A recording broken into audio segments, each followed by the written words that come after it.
অনেক ভালো আছো আর আমিও খুব ভালো আছি। তো আজকে হচ্ছে আমার বার্থডে। তো বার্থডের সকালবেলায় আমি আর কোনো ভিডিও করতে পারিনি, তো এখন দুপুরবেলা থেকে স্টার্ট করছি। তো চলো লেটস স্টার্ট গাইস।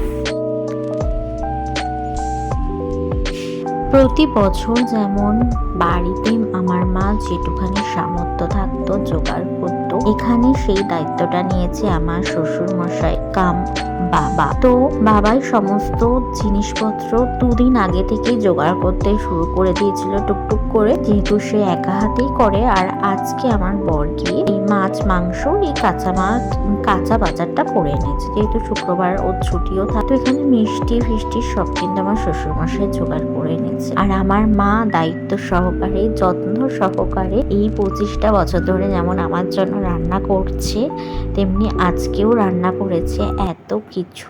আর মায়ের হাতে রান্না তো কোনো রিভিউ হয় না, এত সুন্দর টেস্টি হয়েছিল খেতে। আর জন্মদিনের দিন যেহেতু এতগুলো মেনু করা হয়, প্রতিবারই খেতে বসতে অনেকটা লেট হয়ে গেছিল, প্রায় 3টের কাছাকাছি বেজে গেছিল।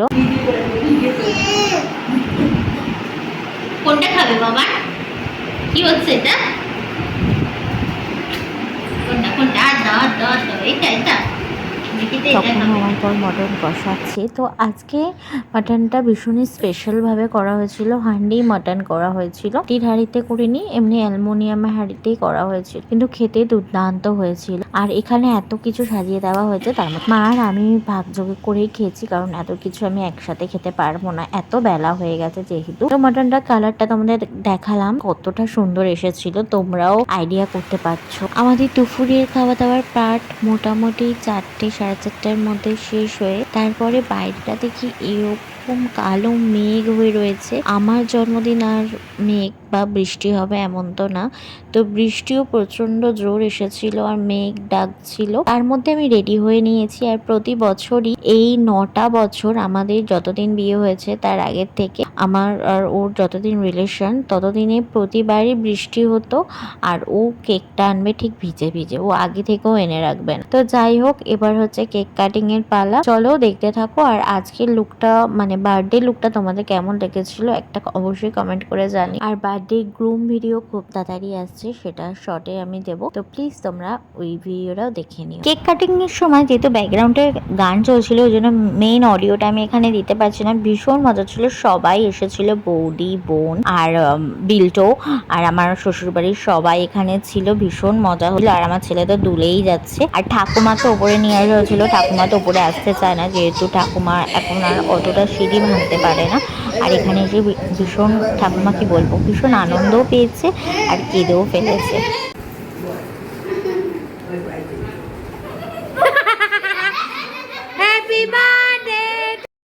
লাস্টে দেখো আমার ফেসটা আমার বর কি করলো, পুরো কেক দিয়ে মাখিয়ে দিয়েছিল। আর এই কেকগুলোর এতটা বাজে ক্রিম হয় না, আমার মুখে র্যাশ হয়েছে পরে। আর দেন তারপরে খাওয়া দাওয়ার পার্ট, আমাদের স্ন্যাক্সে ছিল চিকেন পকোড়া, প্রন পকোড়া। আমি তো প্রন পকোড়ার ভিডিও এখনো আপলোড করিনি, তো আপলোড করে দেবো, তোমরা প্লিজ দেখ। আর চিকেন পকোড়া নর্মাল যেমনভাবে করে খেতে কিন্তু দুর্দান্ত হয়েছিল। আগের দিন রাতে একটা ছোট করে বার্থডে সেলিব্রেট হয়েছিল, সেটা তোমাদের সাথে একটু শেয়ার করে দিচ্ছি। ঘুম পেয়ে গেছে, তাও হ্যাপি বার্থডে এখন পালন হচ্ছে।